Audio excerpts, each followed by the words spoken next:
Buenos días, soy la doctora Marcia Sandra Hernández Sayas en representación de un colectivo y hoy vengo a presentarles el resultado del trabajo titulado Terapia robótica y estimulación eléctrica transcutánea en el tratamiento del hombro doloroso del paciente hemipléjico. El hombro doloroso hemipléjico a consecuencia del ictus o enfermedad cerebrovascular es una complicación para la rehabilitación que se considera temida y debilitante, pues condiciona un alcance limitado en la recuperación funcional del miembro superior hemipléjico. Esta entidad aparece generalmente entre las 2 primeras semanas del ataque agudo y es más observada entre los 2 a 3 meses subsiguientes, pero sobre todo en los hemipléjicos del lado izquierdo. Su incidencia varía entre un 34 y un 84%, pero se ve más en el 54% de pacientes que están sometidos al proceso de rehabilitación.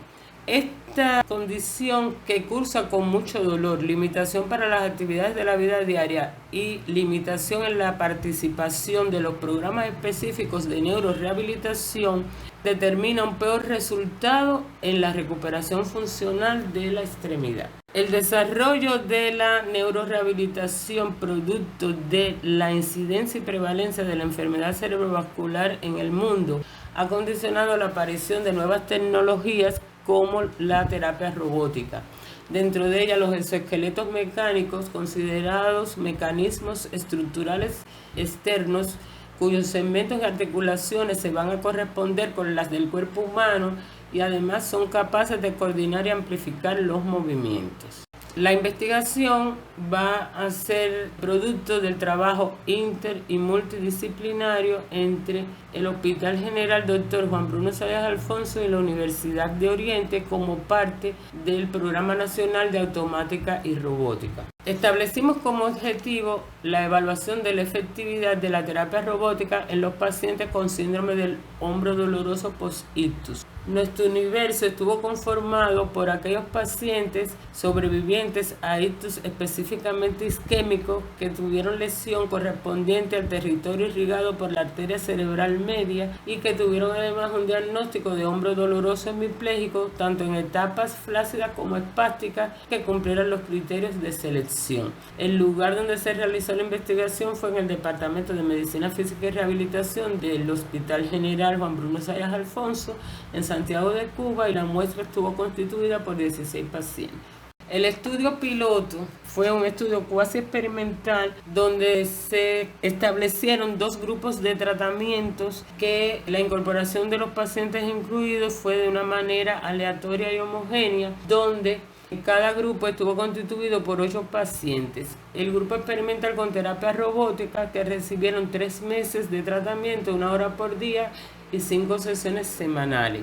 Y los movimientos que fueron practicados a todos los pacientes fueron los de flexoextensión del hombro, la abducción, la rotación externa e interna, la pronosupinación del antebrazo y todo ello hasta los rangos del movimiento tolerable acorde al dolor. Mientras en el grupo control también con 8 pacientes se aplicó la estimulación eléctrica nerviosa transcutánea o TENS, pero del tipo bifásica simétrica con un método bipolar con el objetivo de realizar una estimulación excitomotriz y se estimularon un grupo de músculos como el supraespinoso, infraespinoso, romboides, deltoides, serrato mayor, trapecio, tríceps y bíceps braquial. En esta diapositiva se pueden observar los principales criterios de selección, tanto de inclusión, de exclusión y de salida. A continuación podemos observar las fundamentales variables que se tuvieron en cuenta, así como los índices evaluativos dados por los resultados de la aplicación de diferentes instrumentos, como el grado de severidad del dolor del hombro. Tuvimos en cuenta el grado de espasticidad según el Ashworth modificado. También establecimos cómo se encontraba la fuerza muscular cuando se encontró la presencia de la subluxación escapulohumeral. Tuvimos en cuenta los criterios radiográficos que consideran la ausencia moderada subluxación cuando su medición fue menor de 7 milímetros y severa cuando era mayor de 7 milímetros.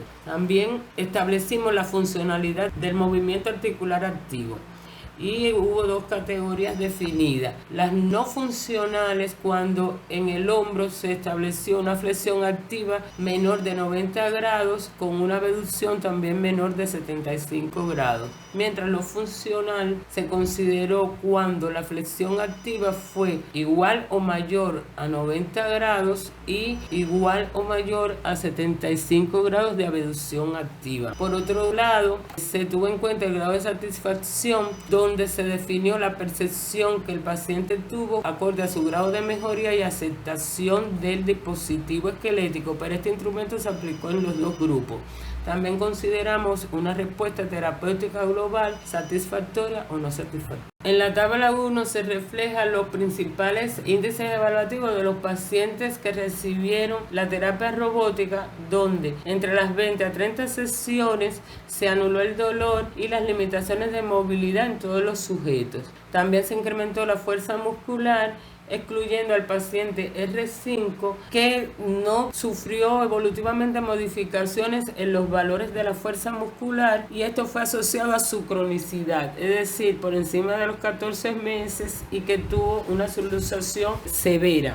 El tono muscular mejoró en 4 individuos y prevaleció la aceptación en los 8 sujetos hacia el dispositivo robótico. Tabla 2, donde se observan los resultados de la TENS.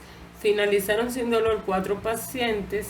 El grado 1 y 2 de severidad permaneció en 2 de los casos. La espasticidad no se presentó en uno de los investigados.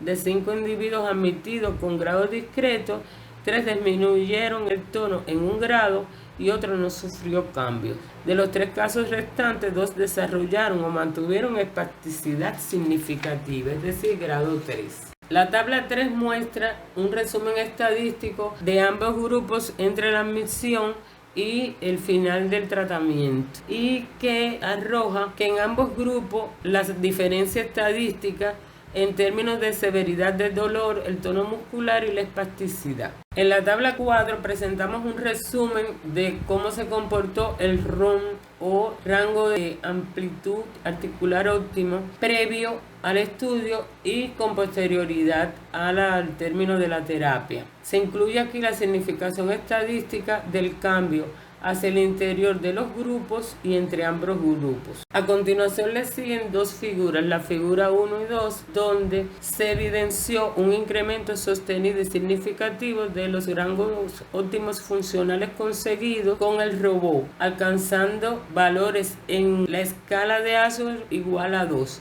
En la figura 2, la mejoría fue más discreta y sin significación estadística, y se alcanzó la funcionalidad en 3 pacientes. Resumiendo, se produjeron respuestas terapéuticas tangibles y satisfactorias en el 75% de la casuística estudiada, incluyendo los 8 integrantes del grupo estudio. La respuesta terapéutica en el grupo control fue no satisfactoria en un 25%, y en un paciente no fue posible modificar el tono muscular, y en 3 no se alcanzó la funcionalidad, en 2 de los cuales se presentó la espasticidad, como ya se ha dicho, grado 3. Concluimos en que ambas terapias en diferente medida mostraron efectividad en el tratamiento del hombro doloroso hemipléjico, sustentadas en minimizar la espasticidad y por consiguiente el dolor, resultando en una mayor funcionalidad. Desde la perspectiva, la terapia robótica favorece la consecución de resultados funcionales mejorados, aumentando el uso de la extremidad afectada y posiblemente previniendo complicaciones, dadas sus posibilidades de individualizar la progresión de la intensidad del entrenamiento en el hombro, con movimientos antigravitatorios precisos y repetitivos. En la estimulación eléctrica transcutánea, los mejores índices de rehabilitación están asociados con la disminución del tono muscular por la vía de la inhibición recíproca. Muchas gracias.